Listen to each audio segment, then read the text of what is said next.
conversation for. Actually, it's not. If you're watching this live right now on Thursday, November 24th, 2022, you know that today is the observance of the Thanksgiving Day holiday in the United States. So we're taking a couple of days off. But we didn't want you to be without Context and Clarity Live. Maybe you said, hey, I need something to do, or I want something to do, or maybe you said, hey, I can't go a week without Context and Clarity Live. So we wanted to bring to you an encore broadcast of one of our favorite conversations from the past. Now, I'm going to tell you right up front, this conversation is not without its difficulties. I was traveling unexpectedly for a funeral. I was in Atlanta. I happened to join this conversation from a Starbucks outside of downtown Atlanta. So you can imagine that there may be Wi-Fi signal issues. There definitely were noise issues. But I think ultimately this was a very good conversation between Katharine MacPhail, myself, Erin Pellegrino, and Jake Rudin of Out of Architecture. I really appreciate what they're doing, how they're helping professionals and students in the profession and out to figure out the value of their education, of their passion, of their experience, and find ways to apply that, whether in a firm, in a traditional architecture firm, or in some sort of adjacent position. Now, another reason that we wanted to bring this particular conversation to you this week is that Out of Architecture, the book, here it is, Out of Architecture, The Value of Architects Beyond Traditional Practice by Jake Rudin and Erin Pellegrino. It was just released. It's out now wherever you buy books. It's also available in the audio format on Audible. And from what I have listened to so far, it's a fantastic book, as I expected from Jake and Erin. I know they just had signing parties over the weekend, this past weekend in New York. I know they're excited about the release, and we wanted to, number one, congratulate them on the release and also support their launch. If this book, if jobs in the profession or outside the profession or figuring out the value of your experience, your education, your passion, all of those things, if any of that is of interest to you, number one, listen to this conversation.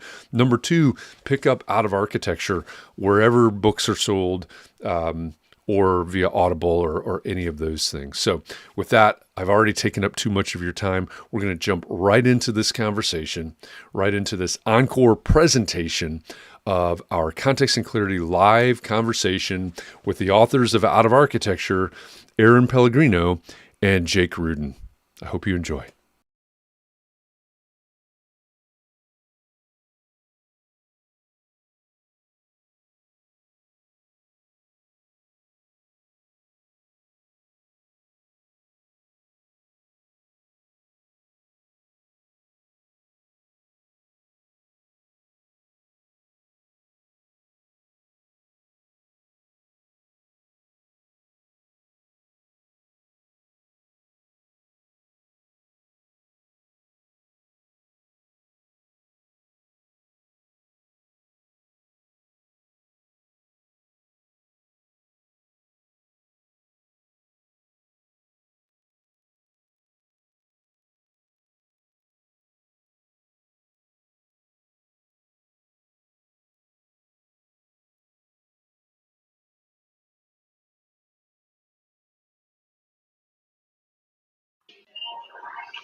All right, EntreArchitect community, it's 4 p.m.-ish Eastern, which means it's time to start today's EntreArchitect Context and Clarity conversation. It's Context and Clarity Live today.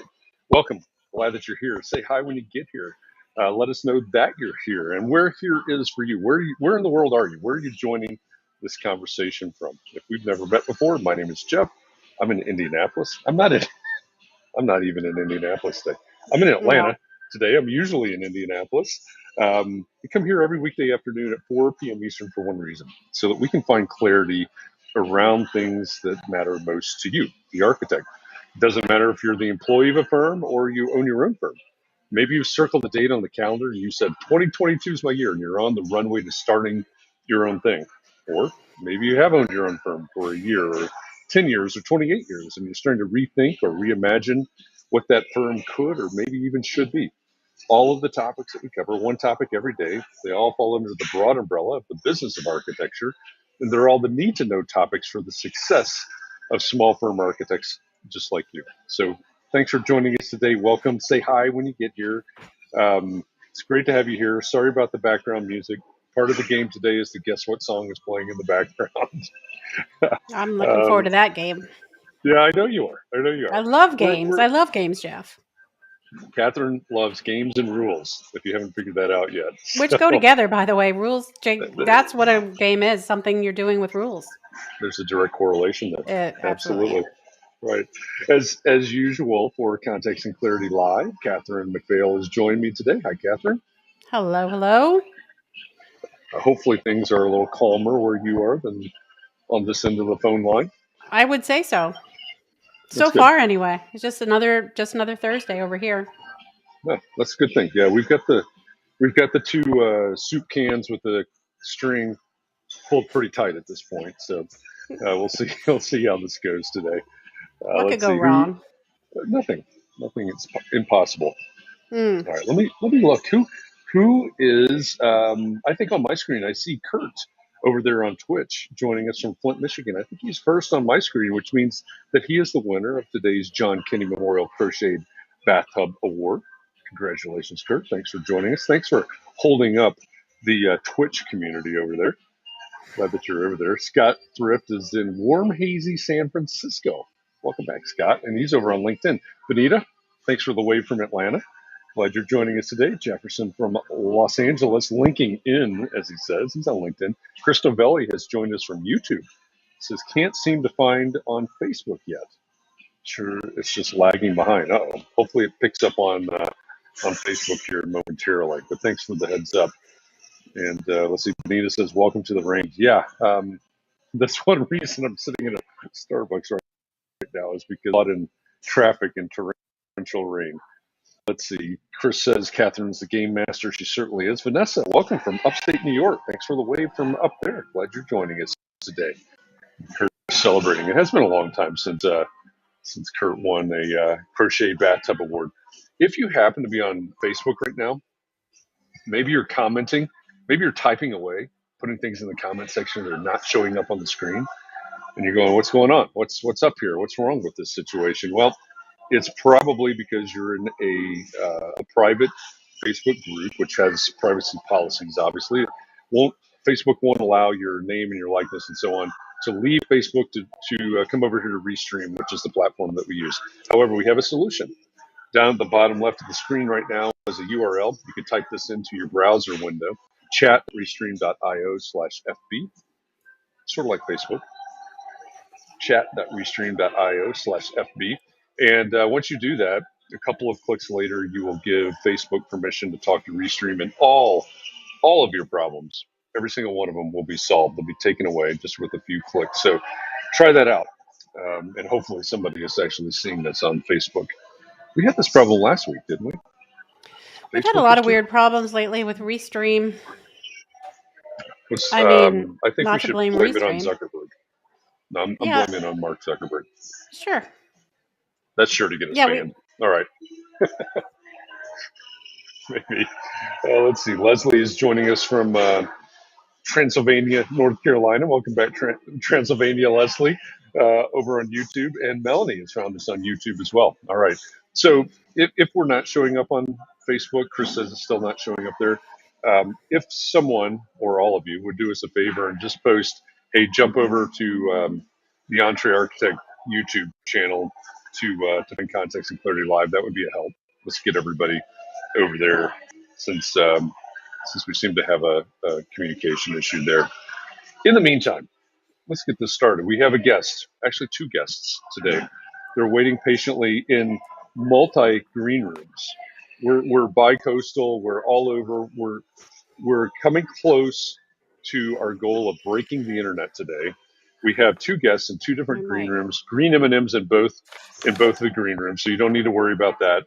They're waiting back there patiently for us. So I'm really looking forward to this conversation today. Let's get it kicked off here. Our guests today are both Cornell educated architects. They have both taught and or still teach design and architecture classes in different programs around the country. And maybe their stories diverge from it. I don't know. One is a practicing architect and an educator. The other is an R&D at Adidas, over on the consumer products, the shoe company. It's probably not called a shoe company, sportswear company. I'm not sure. We'll have to get a clarification on that. But together, our two guests today have formed a company, a consultancy that they call Out of Architecture, where they help people like you and people like me explore the value of your education, of your skills, of your talents, the value both inside the profession of architecture and outside of the profession. So let me click a couple of buttons here. Erin Pellegrino and Jake Rudin, welcome to Context and Clarity Live. Thanks for joining us today. Thank you. Super happy to be here. It's great to have you. Thanks for bearing with the technical issues today and the music. Although I don't know, this is a great roller skating song from my youth. Is everything all right? We're going to get all kinds of we should have more music on Context and Clarity. Well, you know what? I wonder if that's why we're not on Facebook. Maybe they're blocking us because of the seriously, because you can totally tell what it is. Yeah, well, we may get in trouble here. I don't know. Well, but yeah, okay. Well, that's all right. We've been in trouble before. We're going to bust it out.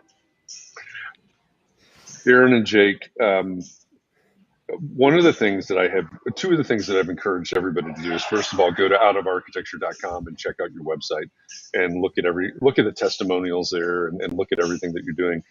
And I've also encouraged everyone to go over and listen to the Business of Architecture podcast. I think it's episode 411, where you talk with Ryan Willard, who, by the way, for everybody out there, Ryan is a past Context and Clarity Live guest, probably close to 2 years ago now, or a year and a half maybe. But first of all, that's a fantastic conversation with Ryan.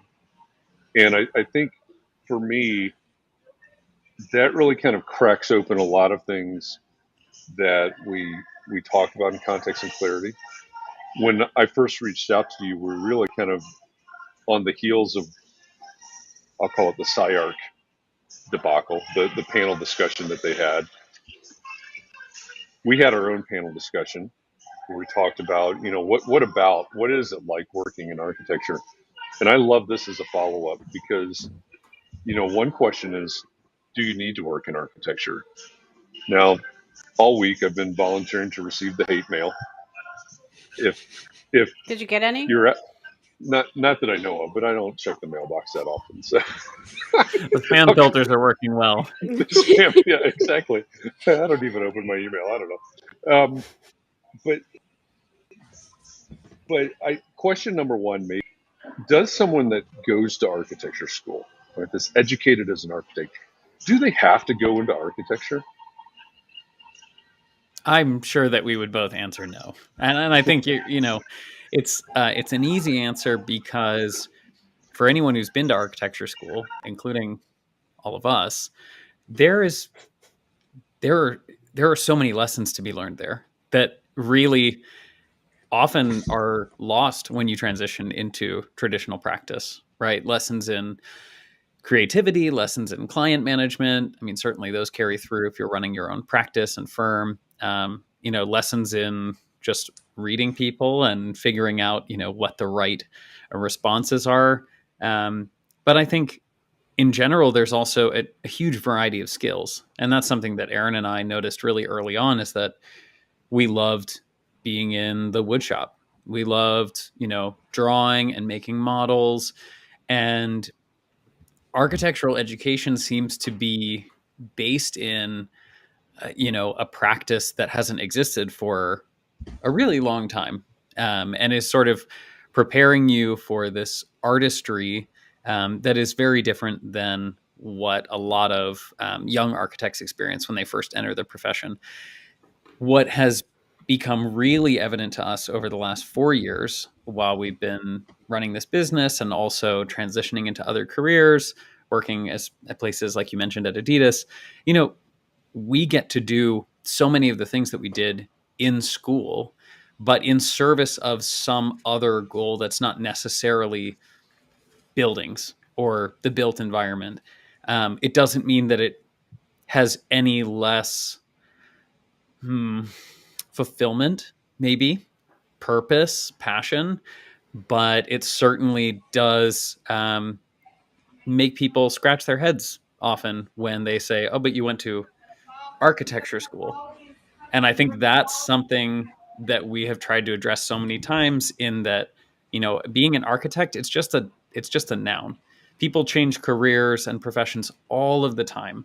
And it's only this sort of maybe strange scenario because of the way that we have culturally pinpointed architects, the way in which we have sort of highlighted architects as, these very sexy, like very highly lauded individuals with, one singular creative focus. I mean, we're all humans. We all have different aspects to our career than just the final product. And what we've discovered is that, a lot of architects are really happy doing things beyond traditional practice.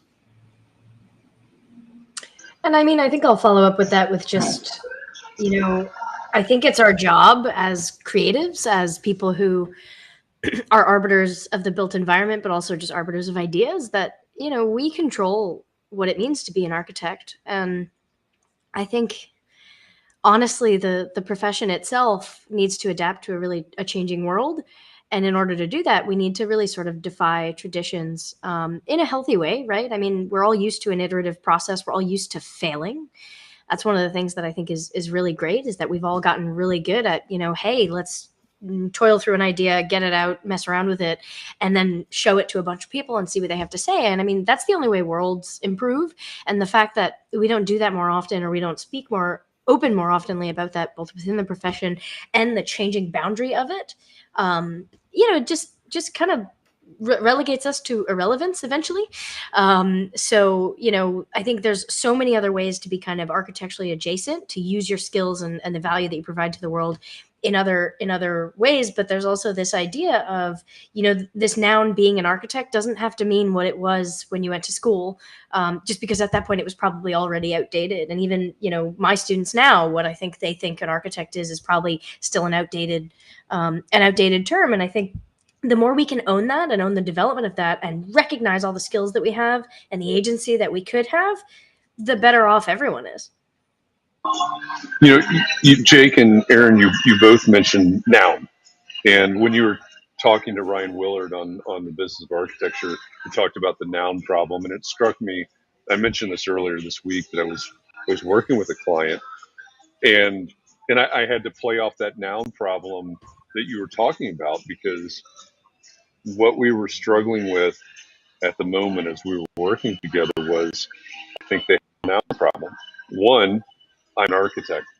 Two, I'm a business owner, right? These are their own personal, their own personal perspectives.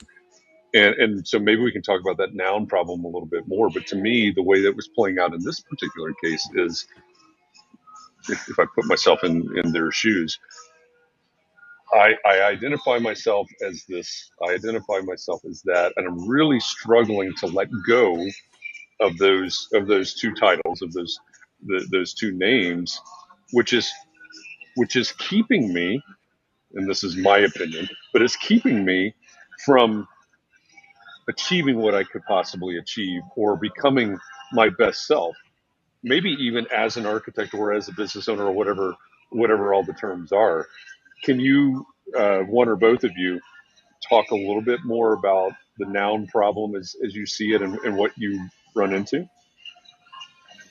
Erin, I would just start by saying, one of the things that is super common that I think clients bring to us is, we're looking through roles and they'll say, well, I don't have any agency experience.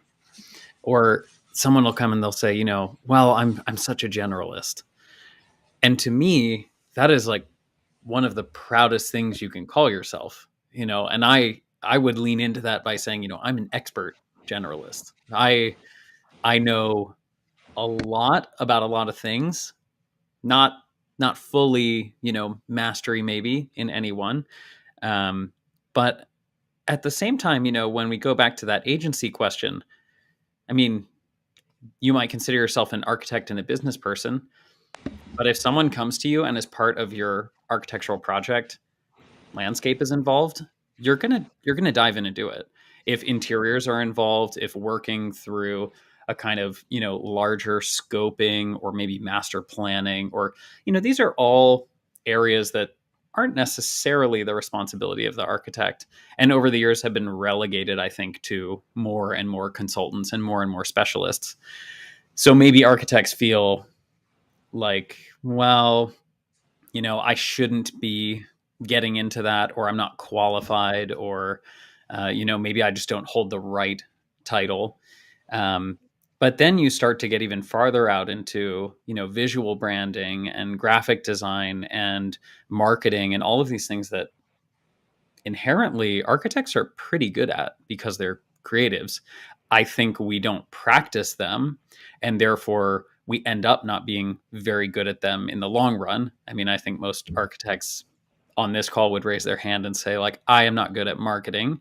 That might not be the case for the two of you who run a pretty consistent live show and have, put your names out there and are selling your own brands. But certainly, I mean, Erin, I guess, would you agree that that's kind of one of the areas where we see people faltering the most? Well, and I think it's not being able to take stock of your skill set, right? It's just not what becomes the focus, especially in school, but also in the practice. It's just like, just get it done, right? You may be really good at producing the drawings, or, maybe you put the presentations together really well because you've got a graphic eye. None of that ever gets, for the most part, acknowledged beyond this is what it takes to get the work done. But I think a skill audit is obviously incredibly useful, both to know what you're good at and also know what you're not. You don't know what you don't know, and therefore when you need to skill up, you need to skill up. But I think it's also a cultural thing. I mean, last night I was having dinner with 4 other architects, 2 of whom work in facades. One is my business partner, Charlie, and the other is a close friend and a client who's actually now leaving the world of architecture to go adjacent and work in SpaceX, right? And we were talking about some of the classes we teach, the job that they were headed off to, and just like, the weird public space we were in the seaport in New York. And at the end of the night, we were all saying goodbye. And one of the facade architects turns around and is like, this is the first time in a really long time I've hung out with all architects and we talked about stuff that wasn't just architecture. There are all these other things that we bring into our lives that when we kind of can open it up, we can be sort of, incredibly interesting and interested in other things.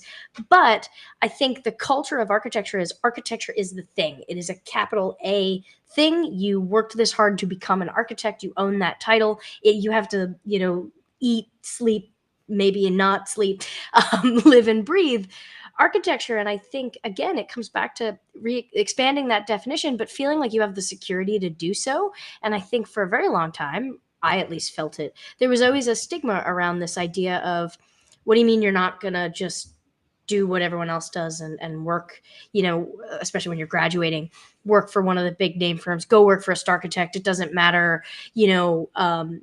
what sort of wage they can pay you or what your work-life balance is going to be like.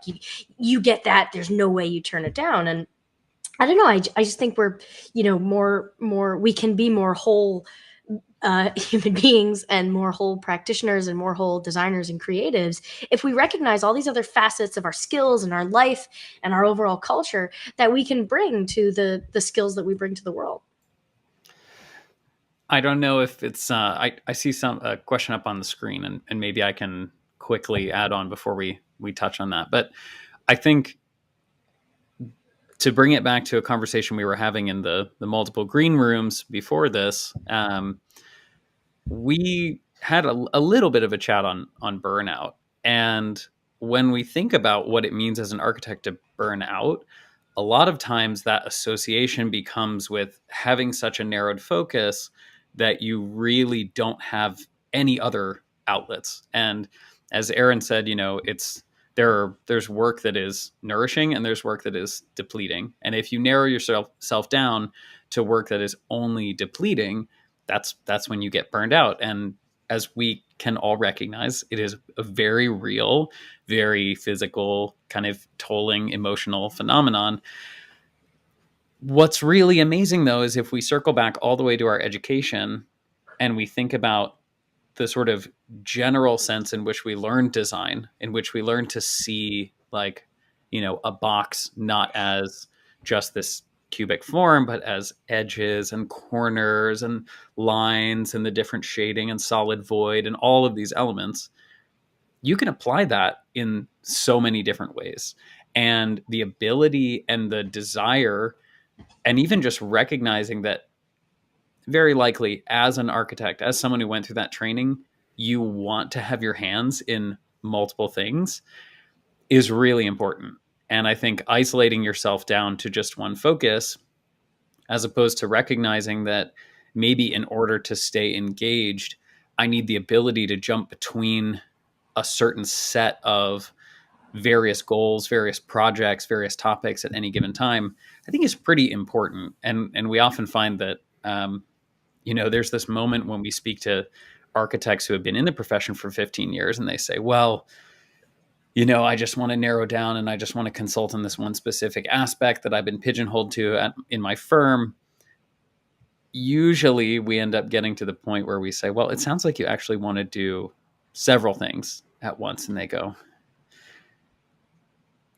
yeah, but you can't do that. And that's just not, it's not true. Well, so this morning we were talking about, all week we've been talking about this, but this morning we were talking about what we wanted to ask you about, and we were talking about the title of architect. And I think it was when you were talking to Ryan, you were talking about how people don't really want to let that go. So we were talking about that. So how do we get beyond the title of architect? And I feel like I could be open to a lot of things, but then when someone mentions like, well, don't call yourself an architect, I get a little bit like, well, then what? So how do we get beyond the title of architect? I think everyone's degree of relationship to that title is going to be personal to them. Full disclosure, I'm the licensed architect in the duo. Jake is the recovering architect, so that's his RA. And I think I'll speak for both of us at the moment, which is that we wouldn't trade the training we've gotten for anything. Use it every day. But both of us also have MBAs, which we use every day as well. But we don't go around kind of calling ourselves, Jake Rudin MBA, Erin Pellegrino MBA. The architect title is something I do embrace, but I recognize that title means something to me. And most of the people I talk to that are not architects really are very ignorant to what that title actually is. They have this sort of nostalgic idea of blueprints, which I have never actually seen. Wow. In physical, actually, no, that's not true. There was never even seen them, like in a museum or anything? Blueprint of a burrito at 10th Ave Burrito in Belmar, New Jersey. But aside from that, actually seeing old school blueprints, no, I don't think I have. And I think that's just to say that I think most people, or one of our professors would call them normies, that are not in the architectural profession or know an architect or something, really have very little idea of what we do. Most of the questions I'm sure everyone in this digital room has gotten is, oh, you're an architect, so what kind of buildings do you do? Do you do like hotels, or like do you focus, they have very kind of surface level questions about it, which is not to say that they're somehow not understanding of what may at least what the media may put out about what an architect does, but they don't know the type of thinking and training that we bring to creative problem solving. We make ideas out of nothing. And I think that is an incredibly powerful, title to ascribe to. I make ideas out of nothing, but it's our job to actually educate people on what that is. Now, that being said, if you want to go off and do a different thing, and we do have clients who come to us and say, I want to go work for Deloitte, I want to be a consultant, or I want to go back, we're more into the technical side and become an engineer, but how do I even talk about my experience as an architect and my experience as someone who's gone through that training, perhaps that professional experience, a series of types of projects that proves that I can speak that language, because the title itself doesn't encompass what a normal person would think an architect could do. I see that as a massive opportunity, right? It's like when one of my professors in school would look at a drawing or like a model I made and said, you know, you're thinking about this like a fried egg. Why don't you think about it like a donut? And you have that kind of like aha moment, like, wow, what if I totally just reframe that? And then your mind starts to work, right? You can do that with a career pathway. You could do that with a job. Now, does that mean you're going to like immediately go and be a neurosurgeon? No, absolutely not. I don't mean that. But this idea that you can essentially understand the skills that you have and use that to define what it means to you to be an architect, that opens up a whole new world. So I don't think we have to run away from the title. Some people may need to retitle themselves, but I think it starts with understanding what defines us as an architect and then tooling that into, you know, what it is that you do next. Because I still very much call myself an architect, but I explain to people what I think that is. See, I think what you're talking about right there is a really fundamental issue, not only for what we're talking about now, sort of the career and job search world, but also talking about the value that the public perceives in architects. You know, like you said, well, what do? Do you design hotels or whatever, blueprints, all of those things? So how do we, you know, and your context typically, I'm assuming with your clients is really on the career side, and so, well, I've got this talent, this perspective, et cetera, and so we can talk about it from that, framed in that way, which is perfectly fine. Or we can look at it, I think, maybe from a 30,000 foot view and say, okay, well, the next person that walks in here, if we were to talk about the actual value of an architect, what would we actually talk about? Because it's not going to be the blueprints or even designing well, probably not going to be designing the Starbucks. How do you go about starting these conversations, I guess? There's, you know, as you mentioned, there's sort of the career side of this, and then there is actually the business side of this. And Erin and I do a little bit of advising on both. You know, on the business side, I think it's recognizing that the structure of being an architect in the context of a business, especially if you're running your own firm, is not quite as, you know, I'm the end all be all and architects can do everything by themselves. What I mean by that is this client that we have, she's running her own business. They received, just two people, received a request from a very large Middle Eastern project, essentially formulated as a very large company with a seemingly kind of endless budget. And we were talking to them about what the scope that they're being asked to do means in terms of billing. And they said, well, these are the, you know, this is what we would equate to our salaries.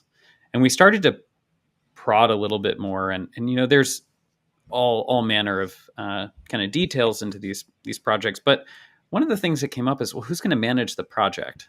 Is the client going to provide a project manager? Are you project managing in addition to the consulting that you're doing, to the resources? And it was so intriguing that this is just something that hadn't really crossed their mind. It's like, who's going to do that work? It's inherent, I think, in a lot of us as architects that, well, we're receiving a project, we're going to manage it. But there are specialists out there whose roles and responsibilities relate to key milestones and dates and gates and all of these things that PMs love. And the fact that we absorb those without thinking about them is one of the reasons why I think we just don't consider our value to be as great as it really is. From the individual side, it's very similar. So we have individual clients that come to us. We say, okay, what do you do? And they say, well, I know Revit, and I usually work on this scale of building, and maybe I coach or mentor this small subset of architects or whatever it is. Then we say, okay, what do you think your value would be if you went to work in retail design? You know, if you went to go to work for a business whose goal is not to build architecture, but to connect people with a product. And they say, that's a really interesting question. I never thought about that. And I say, okay, well, would you be shocked if I said that you could be making, 30%, 50%, some grossly, disgusting salary at a company that has no intention of focusing on architecture, but needs architecture as a way to sort of track their brand through the entire customer experience?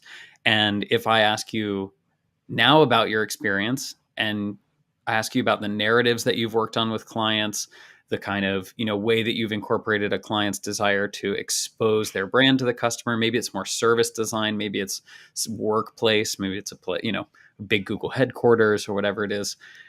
That narrative starts to reveal, wow, like this is all the value that I've brought to this equation, especially when I think of it as putting a big brand sticker on a piece of architecture, which we don't. We don't equate our love of space and form and circulation and experience to someone being really impressed and going and dropping $1,000 on a piece of, apparel, footwear, whatever it is.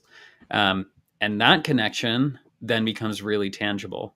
And the more we talk to architects, I think the more Erin and I find that we try to draw out of them. We try to draw out of them, okay, when you're pricing yourself, what value are you providing? And that question is so tough to answer. But when you start to look on the other side and say, what are you enabling for the customer? What value are they going to get because they are using your services? That's a lot easier to put your finger on. And you can do that with your career as well by hiring me. Not only am I weaving all of these things together, but this and this will be possible. I think as a business, it's even more important to do that. And it's very difficult to unlock that key to say, well, rather than basing my consulting fee on an hourly that I feel like is a reasonable salary, I'm going to look at what the output is and simply say that you're going to be gaining more than you're going to be spending. And if I happen to be making triple what I would want as a salary, that's none of your business, right? That's literally my business. It is actually, in fact, my business. So it's a tough line to walk. But I think what you touched on is incredibly important, right? We have this in EntreArchitect, we have this whole build your course and workshop, and that's really what we're talking about is what's the value that you're creating or generating, or the result that you're generating. What's the value of that? So thanks for taking that in both directions. I appreciate kind of looking at it in the two different ways. If someone is a student right now, and I haven't scrolled all the way through the comments, so I don't recognize right off the top if we have any students with us. But if someone is a student right now, what do they need to be thinking about? Erin, I know you're teaching pro practice. I teach pro practice. One of NAB's big pushes is the idea of path to licensure. I prefer to call that path to the profession, because to me that also sets up the conversation of maybe path from the profession or path from school. So if there's somebody that's in school right now, what do they need to be thinking about as they prepare to go out into the quote unquote real world, and whether or not they end up in a traditional firm setting or in an architecture adjacent profession or role or whatever it is? Where do they need to be in their headspace? What do they need to be preparing right now? Yeah, I mean, it's interesting because I teach Proprac out of a pure sort of love to do it. I love nerding out about business. I love nerding out about how architecture can walk this line, and that was the reason I started teaching it. The reason I keep teaching it, though, is getting the sort of feedback and speaking with the students about what's really on their mind, and realizing both, I think, recognizing the insecurities that I had leaving school, and seeing what they're dealing with, not only I left school obviously pre-pandemic, but adding the sort of state of the world on top of that, and realizing that it's just incredibly important to be talking about what is that path to the profession. I love that you put it that way. And really, because that's what is the way that you're going to have agency in the world. And I think I say this a lot, but I like being a broken record on this point, which is that I don't think anyone becomes or goes to architecture school if they're not an optimist or an idealist in some way. If you want to put something, or you have this inclination that you might want to put something on the earth, you're doing that because you want to go out there and do something good and cool, and you want to get involved, right? So what we talk about with our clients, and what I talk about mainly in my Proprac class, is how do you want to spend your time for the rest of your life when you leave here? And that's a huge, daunting question, right? I don't even know that question now, being in the profession for, over a decade. But when we frame it that way, right? Because they're all worried about their resumes and their portfolios, and I got to find this job, and I'm doing thesis, and oh crap, this paper's due, and all this other stuff, which is, normal life shit, really. Sorry. The normal life stuff, which is always going to be there.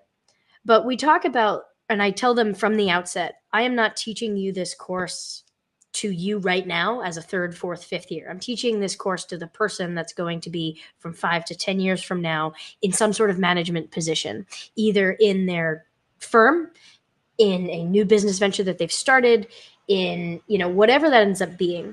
The person I'm talking to, or the person I'm trying to speak to here, is not the person that's worried about, the immediate next step. It's that person. And I want you to try to put yourself in that frame of mind and say, what do I want to be doing with my time? Because time is the only finite resource that we have. Architects, I've found, I feel this way. I know this of everyone that I know that is an architect. We have tons of energy. We find ways to make energy. We find ways to kind of bring it to a project until burnout happens, right? But we have a passion for what we do. And that energy is something that if you get in this mindset of, being able to work on yourself and allow yourself to kind of rest and whatnot, that energy is an infinite resource. But your time is the thing that isn't. So how do you want to allocate and spend your time in order to make sure that energy is really what keeps you going? It's kind of a little bit maybe like the Energizer Bunny, but really, like, I give them a final assignment where, they've got to submit their resume and their portfolio, or if they're looking to go to grad school, they've got to give me a CV and a comprehensive portfolio as opposed to a short works thing. But I also ask them to basically take, their iCal or their sketchbook or whatever, and draw out a week 5 years in the future and put in how they want to be spending their time, ideally. And I don't want them to say, well, I want to be, celebrating getting my license. No, not that. Do you want to be on site 3 days a week? Do you want to be at a point where you're maybe on track to be a PM, or you are a PM and you're meeting with contractors on site and you're doing that? And do you want to be home by, 5, or do you need to be home by 3 because you want to start a family early? Do you want to be doing the funny one we always tell people, even though Jake and I have never done it, is like, do you want to be doing hot yoga twice a week? Put that on there. Do you want to be traveling multiple days a week because you want to, kind of use your ability or use the skills that you have to kind of go see new places? Put that on there.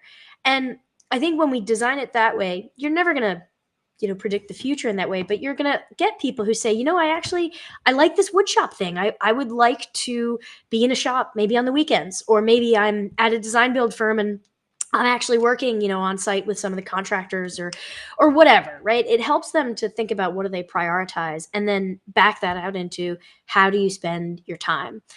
And that's an exercise we do with a lot of our clients, but a lot of the time our young clients who are just like, they're so full of energy and passion. It's just like, how do I go out there and do it?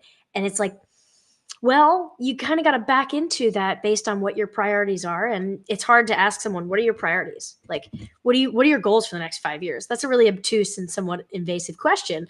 But when you break it down based on, here's how I actually want to be spending my time, people, I think, get a little bit less daunted by that.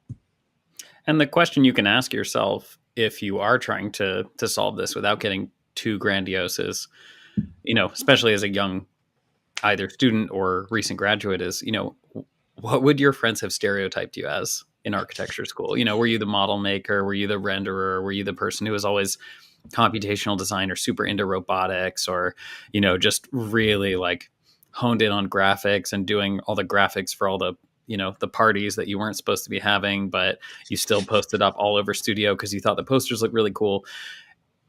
When you kind of look at it from that lens and you think like, oh, that's the stuff that I just was naturally drawn towards, we can use that, and you can use that to sort of identify, oh, maybe, the reason why I put off writing my paper in order to do that was because I just really enjoyed it, not because I'm a lazy son of a gun or, whatever that the alternate thought pathway might be.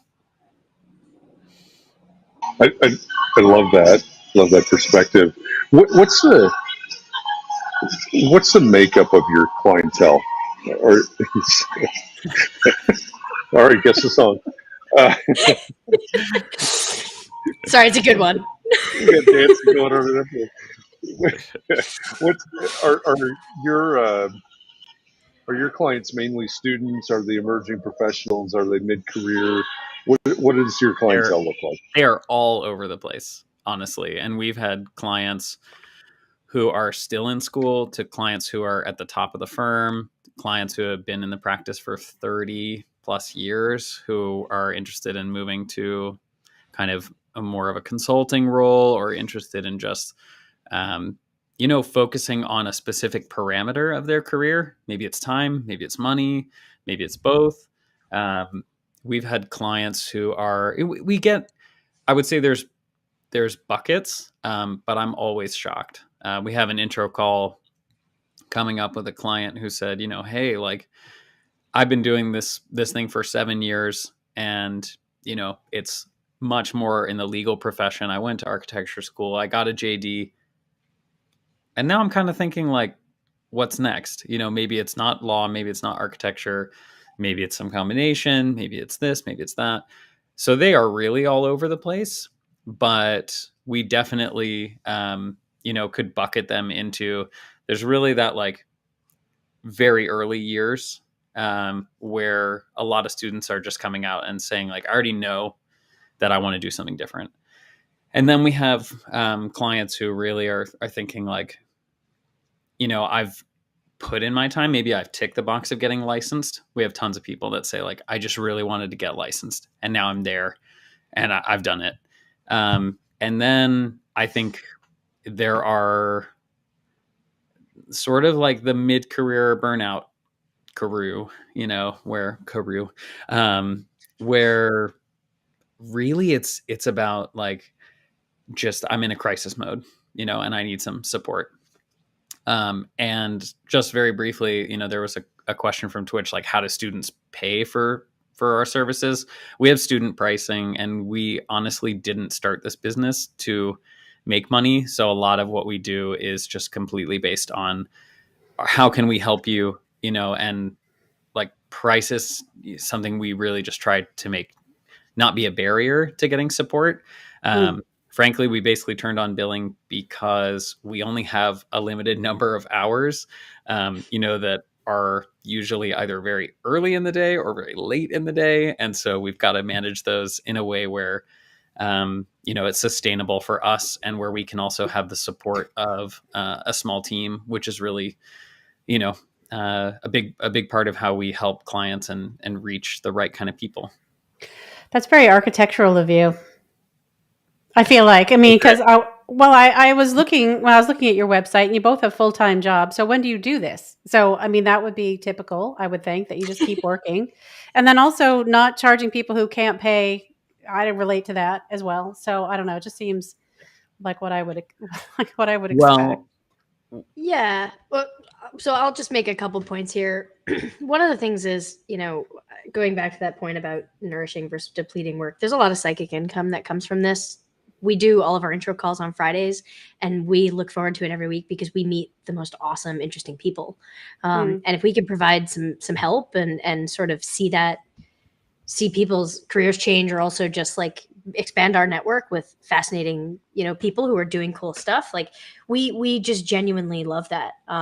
There's a selfish part of this too, which is the fact that Jake and I have been, best friends since like second semester architecture school. And it's a way for us to be on two coasts and still work on projects together. Those used to be models or, things out, out in the woods in Ithaca. And now this is the project that we have that kind of keeps us together, but also allows us to help a bunch more people. And then also, I mean, yes, we both have full-time jobs. This is obviously something that is a passion project for us, but we've taken those looks at our lives, and I won't speak for Jake explicitly, but I certainly have, and have said, like, how do I want to be spending my time? I have the luxury and sometimes the burden of the fact that I do run my own practice, but I have an excellent partner who helps me with that. And we also teach. And so there's a balance there that allows that to happen. And we also recognize that the work that we do here reciprocates back into the work that we do elsewhere, especially with, the teaching on my side, and also with the fact that there are a lot of alignments in, sportswear and in the role that Jake has at Adidas, where he gets to meet a lot of fantastic talent that may or may not be a good fit for Adidas, although that becomes a different thing. We have the ability to bring value of what we do here into other parts of our lives. Yeah. So Jeff wanted me to get back to this question. What commonalities do you see with architects breaking out of architecture? So is it that, and when I was thinking about, I was really struck by in Ryan's interview, when you said it's heartbreaking to get out of school and realize that's not what you thought you were signing up for. When I think you said it was heartbreaking, didn't you? And I was like, yeah, it is kind of. It's really disappointing. It's really disappointing. So are those people who are perpetually disappointed, are those the ones that end up coming for you, or? No, I think one of the most interesting commonalities is that people say, I was never the designer who was comfortable with a blank piece of paper. And it's really interesting because I think the architects who really enjoy playing off constraints, really enjoyed the kind of like, maybe they were the person in the group work who wasn't necessarily the innovator. They were the person who kind of came to the table and would say, like, that's a really interesting idea, but like, here's how I would refine it, and this is the way that we could kind of practically apply that or merge these two ideas together. Or they just sort of understood a lot of what was going on. And I go back to the, again, that's like an indicator of a really strong generalist. I also find, though, that there is about 50% this kind of disappointment, but then there's 50%, gosh, this sounds so cheesy, like hope, of, I just know that, I've seen what my colleagues have gone on to do. I've seen roles that maybe we studied in architecture at companies like IDEO, or even within the architectural community, like mass design, that's really has this purposeful focus. That's where I want to be. Like, I don't want to be at one of the big 3-letter name firms. And there are people who get a lot of fulfillment out of that. And that's awesome. And we really appreciate that. But there's also not spots at all those places for every graduate. We're graduating like so many more architects, quote unquote architects, than we need in actual architectural practice. And we have clients that go to work in tech, or that go to work in design of some other kind of consumer good or product or architectural space that's, wouldn't be something that maybe a traditional architecture firm would either be capable or interested in doing. And it's just amazing to think that, I think, and disappointing to think that we went through school without hearing about all those opportunities, and that faculty at so many of these universities are brought on because they have a very specific kind of 2-person practice that is winning these really weird awards for work that they did for free, or work that they did with student labor that was free, that then they, claimed as their own. And then, I mean, like, I'm not talking about anyone specific here, but I really do think that's a common story. And I think you actually point to a lot of firms that act that way and benefit from that. And then you realize, wow, like, well, where did they get, the luxury of being able to do all that stuff?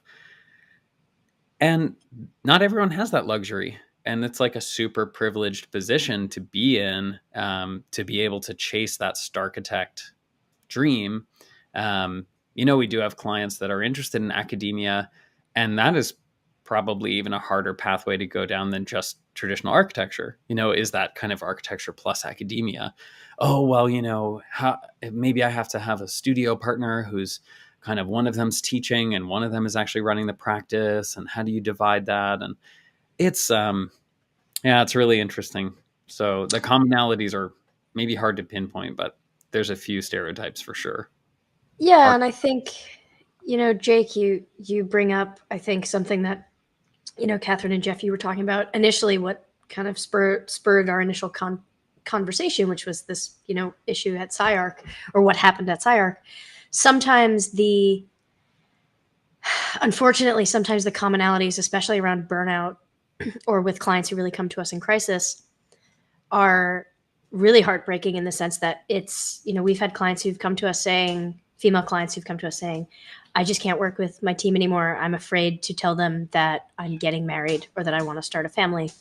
Or I'm afraid to tell, and this is regardless of gender, like I have a family member who's really ill, or, like essentially afraid to be human, whatever it means to be human to you, whatever that has to do with your gender, your race, your economic situation. These are unfortunate commonalities that I'm not saying we hear every day, but we hear them a lot, and it's not unknown in the profession, but we're just finally starting to really talk about them. When people come to us and say, like, I know why I'm not getting promoted, and it has nothing to do with the work that I'm doing. It has something to do with the fact that I'm just a different color than the person who did get promoted, or I'm being treated a certain way because of XYZ, or, my project manager has basically said I'm useless until I get to a certain point where I could be of use, but there's no training or throughput to make that happen.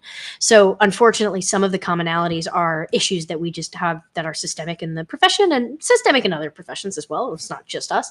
And that is really, really tough, because it's not to say that, like, okay, once we get you out of architecture, you're going to be fine. It's rather, okay, how do we address that what you're going through is not okay just because it's happening and everyone's letting it happen or whatever.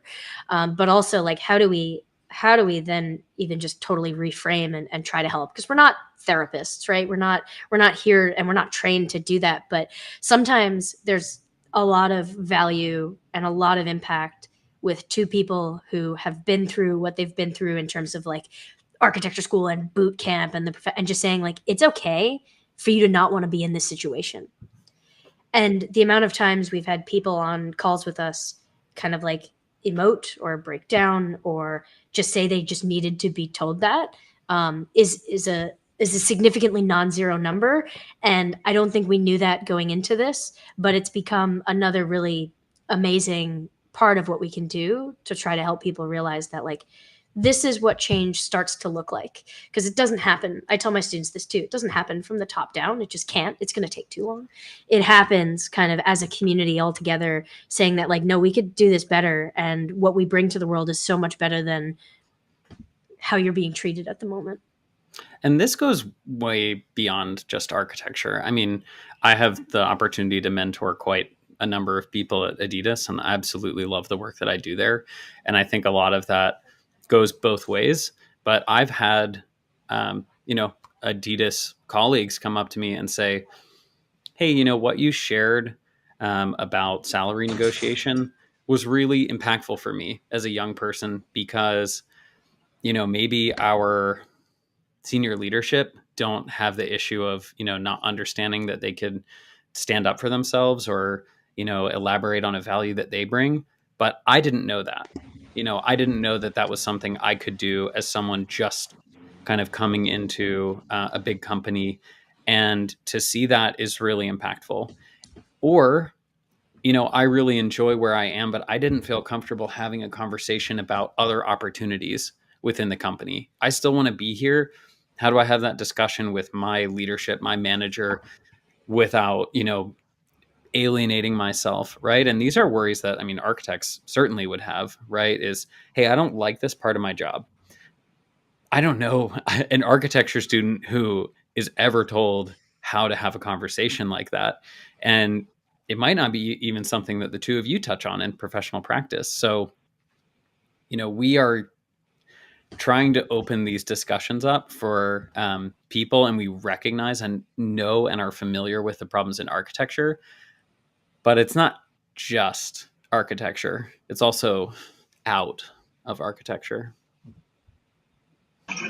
Thanks, That's a Katharine. nice way to put it. Ties a nice little bow on it. I know we've actually passed the top of the hour. This is another one of those conversations. I say this a lot, I guess, but it's another one of those conversations. I wish we could, we'll just continue for a couple of hours.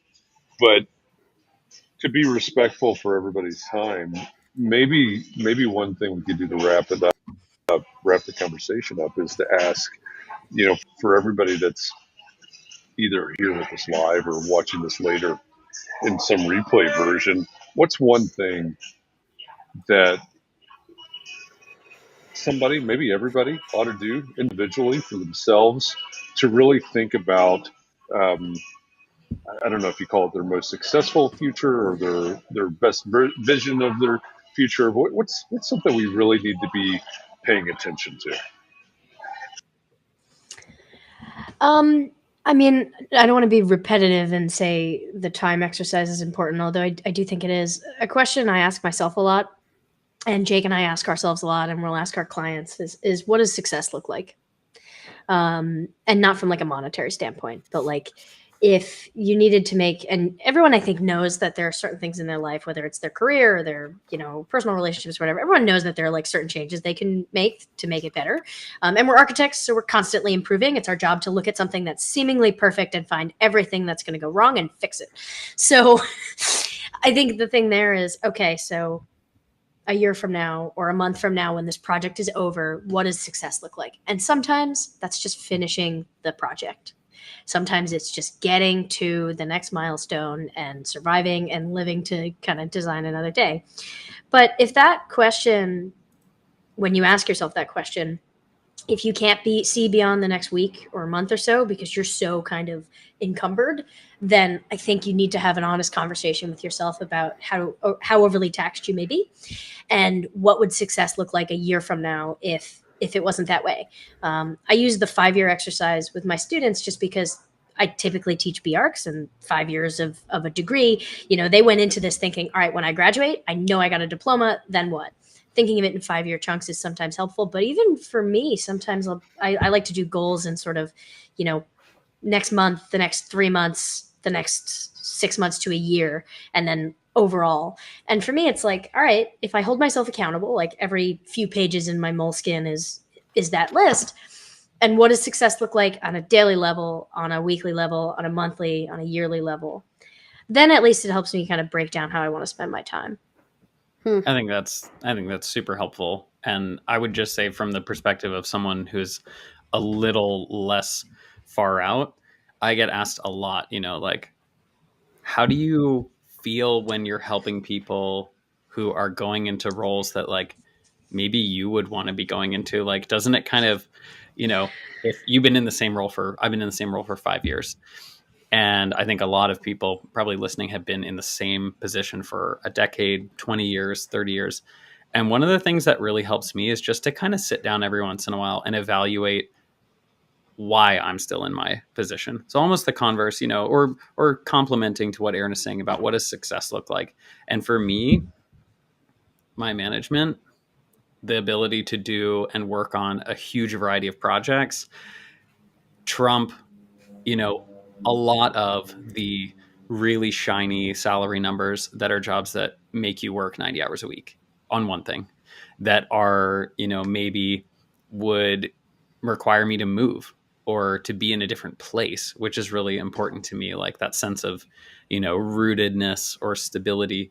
And so having that discussion with yourself, just kind of allowing yourself to play out like, okay, who was the latest person that, in my network kind of made that change? And I went, oh man, and really thinking about what would it feel like?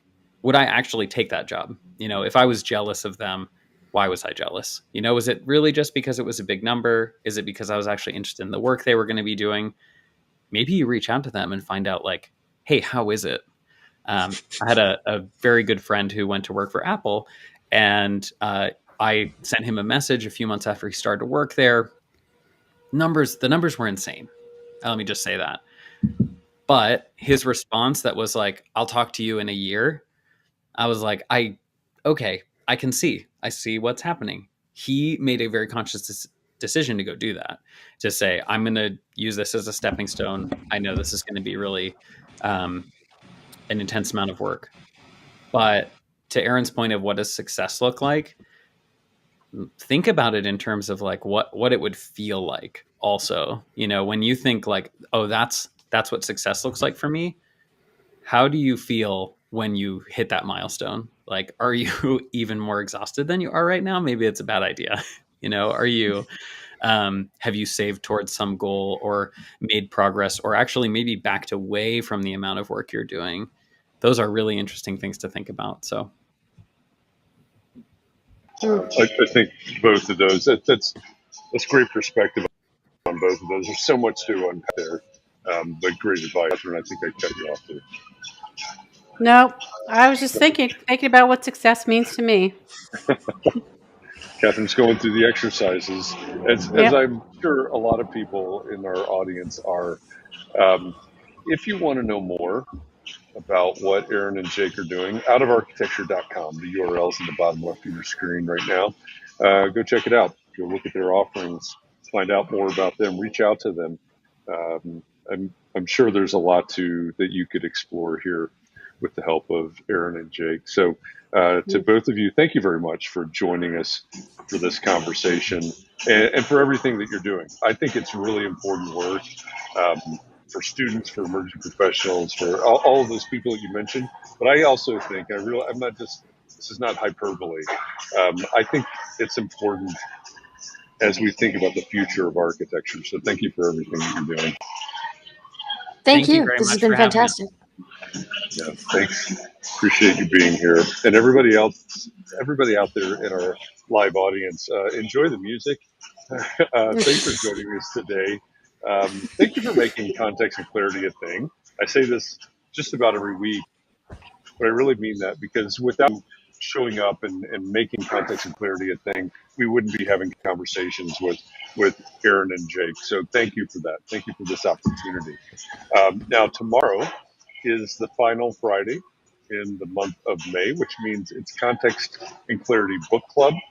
Book club Discussion. Yep.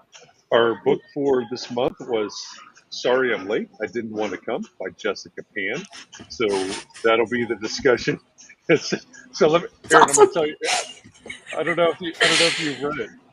I haven't, but So Jessica Pan is an introvert, and she decided to spend a year essentially living like an extrovert, going through all kinds of different experiences and documenting them and turning this into a book. So for all of the introverts out there, it's a fantastic book. It's an entertaining read, but I think there's a lot of really great insights in it. We'll be discussing that tomorrow at 4 p.m. Eastern.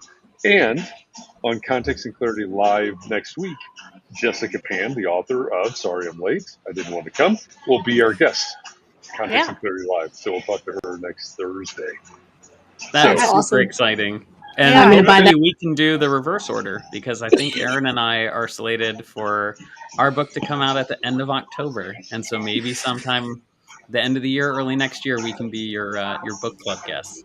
Yeah, Absolutely. That would be awesome. because we never got to what do you do with a 55-year-old owner who wants a new job. We didn't get to that. So Yeah. there's a chapter in the book. Is There's it a chapter good? in the All book. right. I'll sign All up. right. All right. All right. Thanks so much, guys. So we have to get that book to get you guys back to talk about that and talk about the new book. That'd be fantastic. All right. Thanks, guys. Thanks, everybody out there. Again, appreciate all of you. Thank you for all of this.